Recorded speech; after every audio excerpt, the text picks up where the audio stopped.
সবাইকে, তিথিস ওয়ার্ল্ডে তোমাদের সবাইকে স্বাগত। ভিডিও শুরুতেই তোমাদেরকে দেখাই, দেখো আমাদের ঘরের পাশের একটা ছোট্ট ক্ষেত বলা যায়। প্রতি বছরই বাবা এই শীত আসার আগে দিয়ে না বাড়ির এই ফাঁকা জায়গাটার মধ্যে কয়েক রকমের সবজির চারা গাছ লাগায়।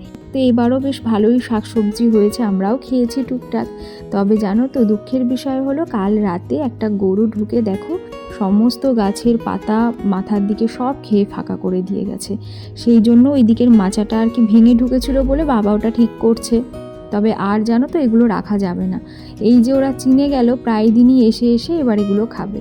তাই জন্য বাবা আজকে দুটো মূলো তুলে দিল, এনে রাখলাম ঘরে। কিন্তু আজকে মূলোর কিছু করব না, তবে করব সব নিরামিষই। মূলোটা থাক, কালকে আবার করব, কারণ গতকালই একবার মূলো রান্না হয়েছিল। যাই হোক, এইদিকে আমি সকালে ওই জন্য রান্না বসিয়ে দিয়েছি, কারণ সবাই খেয়ে দিয়ে আবার কাজে বেরোবে। তো নিরামিষ বলতে আজকে করব আলু ফুলকপির তরকারি, মানে চচ্চড়ি করব। তো চলো তোমাদেরকেও দেখাই কিভাবে করছি। তো ছোট ছোট করে আমি আলু আর ফুলকপিগুলোকে প্রথমে কেটে নিয়েছি। আর এখানে ফুলকপিটাকে আর ভাপাতে লাগবে না। আলু ফুলকপির ঝোল করলে একটু ভাপিয়ে নিলে ভালো হয়, কিন্তু ছোট ছোট করে কেটেছি তো তাই আর ভাপাবো না। তো প্রথমে আলুটাকে ভেজে নিলাম, আর তারপরে একটা গোটা টমেটোকে ভালো করে কুচি কুচি করে নেব। ব্যাস, আর এক্সট্রা করে কোনো মশলা দেব না। জিরে ফোড়ন দিয়ে আলু আর ফুলকপিটাকে নুন হলুদ দিয়ে একটু ভেজে নেব। তারপরে জিরে গুঁড়ো, লঙ্কার গুঁড়ো আর দিয়ে দেব ওই টমেটো কুচিটা।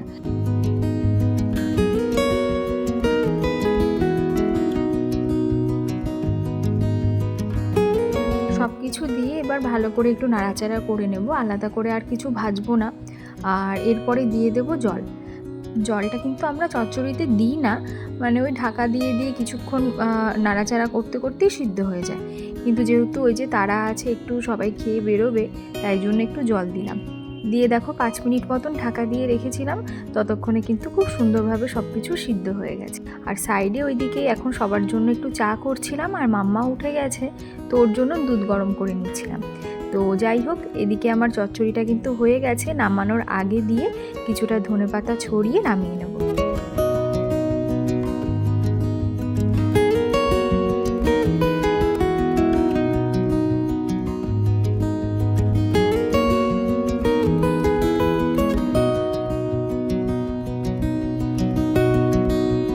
চচ্চড়ি তো হয়ে গেল, এরপরে করব পাঁচমিশালি তরকারি। কিন্তু এই শুকনো শুকনো রান্না হলে পরে তার সাথে ডাল আমাদের বাড়িতে লাগবে, তাই মুগ ডালটা করব, তবে একটু অন্যরকমভাবে। আজকে করব গাঁঠি কচু বা ছড়া দিয়ে মুগ ডাল। সেই জন্য ডালটাকে লাল লাল করে ভেজে নিয়ে প্রেশার কুকারে একটু সিদ্ধ করে নেব। আর আগেই আমি গাঁঠি কচুটাকে কেটে কিন্তু প্রেশার কুকারে সিদ্ধ করে নিয়েছি। কিন্তু আজকে না গাঁঠি কচুটা সিদ্ধ করতে গিয়ে একটু বেশি নরম হয়ে গেছে, মানে 3টে সিটি পড়ে গিয়েছিল, তাই একদম নরম হয়ে গেছে। তোমরা একটা দিতে পারো বা জলে ভাপিয়েও নিতে পারো। তারপরে দেখো কড়াইতে 5 ফোড়ন, শুকনো লঙ্কা আর তেজপাতা দিয়ে এরপরে ওই গাঁঠি কচুটাকে নুন হলুদ দিয়ে হালকা করে ভেজে নেব। যেহেতু একটু নরম হয়ে গেছে, খুব সাবধানেই আর কি ভেজেছি। তোমরা একটু ভালো করে ভেজে নিয়ে তারপরে মুগ ডালটা এর মধ্যে দিয়ে দেবে। এরপর কাঁচা লঙ্কা, পরিমাণ মতন চিনি, নুন দিয়ে নামিয়ে নেবে। আর এই ডালটাতে জানো তো, ওপর দিয়ে একদমই ধনেপাতা দেবে না, বরং একটু ঘি ছড়িয়ে দেবে, দেখবে দারুণ লাগে খেতে। দেখো, মুগ ডাল তো আমরা অনেক রকমভাবেই করি, তবে এইভাবে গাঁঠি কচু দিয়ে একদিন করে দেখো, আর করলে অবশ্যই কিন্তু আমাকে কমেন্ট করে জানিও। যাই হোক, এদিকে আমার ডাল কিন্তু হয়ে গেছে, এবার নামিয়ে নেব। এরপরে করব পাঁচমিশালি তরকারি। পাঁচমিশালি করার জন্য এখানে আমি কুমড়ো, বেগুন, আলু, বরবটি, ঝিঙে, শিম, কাঁকরোল, অনেক রকম সবজি কেটে নিয়েছি, ছোট ছোট করে কেটেছি একটু। আর এইদিকে আমি ফুলকপির ডাঁটা আর মূলোটাকে রেখেছি ভাপাবো বলে।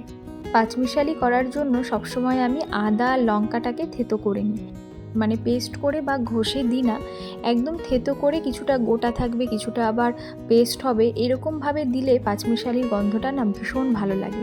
মানে একদম ঠাকুরের ভোগ যেরকম হয় না একটা গন্ধ, সেরকম একটা গন্ধ আসে। তো আমি দেখো এখানে ওই জন্য থেতো করে নিলাম, আদা আর একটা লঙ্কা দিয়েছি, কারণ এখান থেকে মাম্মাকেও খাওয়াবো। এরপরে কড়াইতে দিয়ে দেবো 5 ফোড়ন, আর তারপরেই দিয়ে দেবো থেতো করে রাখা আদা লঙ্কাটা। তোমরা চাইলে হিংও দিতে পারো ফোড়নে, তো আমার মনে হয় শুধু 5 ফোড়নটা দিলেই বেশি ভালো লাগে। তারপরে ওই মশলাটা একটু ভাজা ভাজা হলে সমস্ত সবজি দিয়ে একটু নাড়াচাড়া করে নেব, আর ভাপিয়ে রাখা ডাঁটা আর মূলোটাও এই সময় দিয়ে দেব। দিয়ে ভালো করে নুন হলুদ দিয়ে একটু মানে নাড়াচাড়া করে নিয়ে সামান্য একটু জিরে গুঁড়ো দেবো, তারপরে জল দিয়ে দেবো আর কিছুক্ষণের জন্য ঢাকা দিয়ে রাখবো। মোটামুটি 7 থেকে 10 মিনিট ঢাকা দিয়ে রাখলেই কিন্তু সমস্ত সবজি সিদ্ধ হয়ে যায়।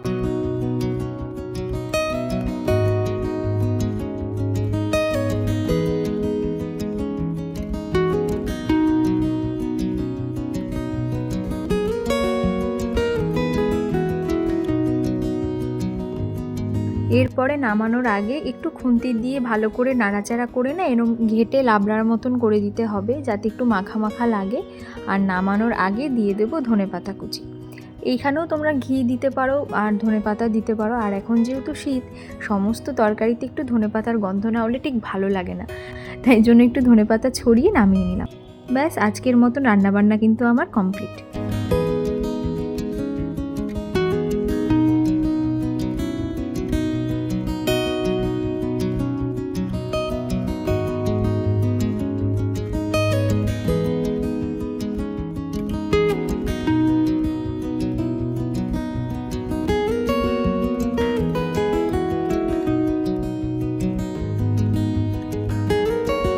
ওইদিকে মাম্মাকে স্নান করিয়ে নিজেও স্নান করে এখন ঠাকুর ঘরে আসলাম। কিছুক্ষণ একটু ছাদে দাঁড়িয়েছিলাম রোদে, তো এরপরে এখন নিচে গিয়ে মাম্মাকে খাওয়াবো। আর জানো তো, এমন একটা সমস্যা এখন হয়েছে, এই 2-3 বছর ধরেই এই সমস্যাটা হচ্ছে। আগে কখনো আমার এই শীতে হাত ফাটা কিংবা পা ফাটা সমস্যা ছিল না, কিন্তু 2 বছর ধরে মানে মাম্মা হওয়ার পরে বিশেষ করে ওর জামা কাপড় কাঁথা ধুতে ধুতে এমন একটা ধোয়ার অভ্যাস হয়ে গেছে যে এখন ওর জামা কাপড় না হলেও না সকালে এটা ওটা সেটা ধোয়াধুয়ি করতেই থাকি। এতে করে এই জলে জলে পা ফাটা হাত ফাটা দুটোই আমার শুরু হয়েছে, যেটা নিয়ে ভীষণই একটা সমস্যার মধ্যে পড়েছি। সব কিছুর সমাধান কিন্তু একটাতেই, মানে বোরোলিনটাতে কিন্তু খুব উপকার হয়। কিন্তু আমি যে ওই হাতে বোরোলিন মেখে বসে থাকবো সেই উপায় তো নেই। এই যেমন এখন একটু দিলাম, কিন্তু এখনই আবার গিয়ে মাম্মাকে খাওয়াতে হবে। তো সেই জন্য আর সারাদিনে মানে সেইভাবে সময় হয় না এগুলো নিয়ে একটু চর্চা করার। সেই দুপুরে আর রাতে শোয়ার সময় একটু হাতে মেখে শুই। তো তোমরা আমাকে জানিও তো যে কি ইউজ করলে পরে মানে এই সমস্যাটা থেকে একটু বাঁচবো। তো চলো এবার তোমাদের সাথে আরও একটা জিনিস শেয়ার করি। আমার মা বাবা কিছুদিন আগে গিয়েছিল ভাইজ্যাক ঘুরতে, সেখান থেকে এনেছে ওখানকার এই পোস্ত, জায়ফল আর একটা মিক্স মশলা, যার মধ্যে সবই গোটা গোটা রয়েছে। এগুলোকে একটু ড্রাই রোস্ট করে মানে মিক্সিতে গুঁড়ো করে নিতে লাগবে, তারপরে নাকি যে কোনো তরকারিতে দিলে খুব ভালো স্বাদ হয়। আর তারপরে এনেছিল কফি। এগুলো সবই রাস্তার পাশে বিক্রি হচ্ছিল, অনেকেই কেনাকাটা করছিল, কিন্তু ঠকে গেছে এই কফিটাতে। যখন মা ওদের করে খাইয়েছে, মা ওরা বললো বেশ ভালোই লাগছে, তারপরে সবার জন্য কিনেছে। কিন্তু বাড়ি এসে যখন করছে তখন দেখছে সেরকম স্বাদও নেই, আর কফির তো সেরকম কোনো গন্ধই নেই, বরং চা পাতার একটা গন্ধ মতো লাগছে। তো জানি না এটা কি করে শেষ করব, দিয়েছে যখন একটা ব্যবস্থা তো করতে হবে। ওই মাঝে সাঝে চায়ের সাথে মিশিয়ে আর কি খেতে হবে। আর তার সাথে এনেছিল এই চটপটা কয়েক রকমের জিনিস, যেগুলো তো আমার ভীষণ পছন্দের। এই কৌটোয় সব ভরে রাখছি, কাজকর্ম করতে করতে মোটামুটি আমার মুখ চলতেই থাকবে। তো যাই হোক, এগুলোকে এখন গুছিয়ে যাব নিচে।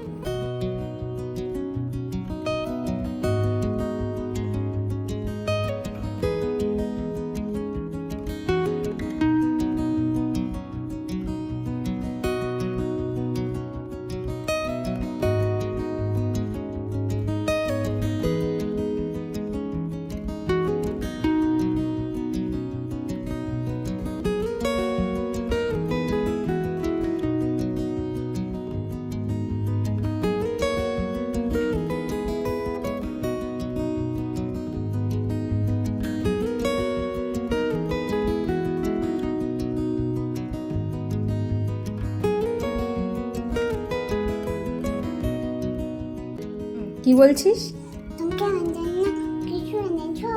না, কিচ্ছু আনিনি।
সমস্ত কাজকর্ম সেরে এখন আসলাম ঠাকুর ঘরে পুজো দিতে। আর সারা দিনের মধ্যে এই সময়টাই আমার কাছে সবথেকে শান্তির সময়। কারণ সারা দিনে যাই করি না কেন, দিনের একটা সময় মোটামুটি আধ ঘন্টা তো ভগবানের জন্য দেওয়াই উচিত। দেখো, বিয়ের আগে পুজো দেওয়ার অভ্যাস না থাকলেও ঠাকুরের নাম নেওয়া, ঠাকুরের মন্ত্র জপ করা, এগুলো আমি ভীষণ করতাম।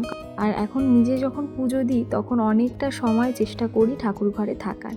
এক দিন তো হয়ে ওঠে না, কারণ সঙ্গে একটা ছোট বাচ্চা থাকলে প্রতিদিনটা সমান যায় না। তবে আমি সমস্ত কাজ সেরে তারপরেই আসার চেষ্টা করি ঠাকুর ঘরে, যাতে মোটামুটি আধ ঘন্টা আমি এই সময়টা বসে একটু ঠাকুরের কাছে একটু নাম জপ, ঠাকুরের নাম পাঠ করতে পারি। এতে যে কি একটা অদ্ভুত শান্তি। তোমরাও দেখবে অনেক সময় চিন্তা, টেনশন, বিভিন্ন রকম জিনিস যখন কাজ করে তখন একমাত্র সমাধান এই একটা জায়গাতেই। ওই আলাদা করে কারোর কাছ থেকে কথা শুনে নিজেকে মোটিভেট করার থেকে আমার মনে হয় নিজেকেই নিজে মোটিভেট করা যায়। এটা একটা মেডিটেশনের থেকে কোনো অংশেই কম না। জানি না কে কি বলবে, তবে আমার কিন্তু এরকমটাই মনে হয়। যাই হোক, বলতে বলতে অনেক জ্ঞানের কথা বলে ফেললাম। আসলে নিজের অভিজ্ঞতা থেকে আমি যতটুকু শিখেছি সেটাই তোমাদের সাথে শেয়ার করলাম। যাই হোক, এদিকে আমার দেখো পুজো তো হয়ে গেছে, এখন ঠাকুরের সমস্ত থালা বাসনগুলোকে একটু ধুয়ে রাখছি।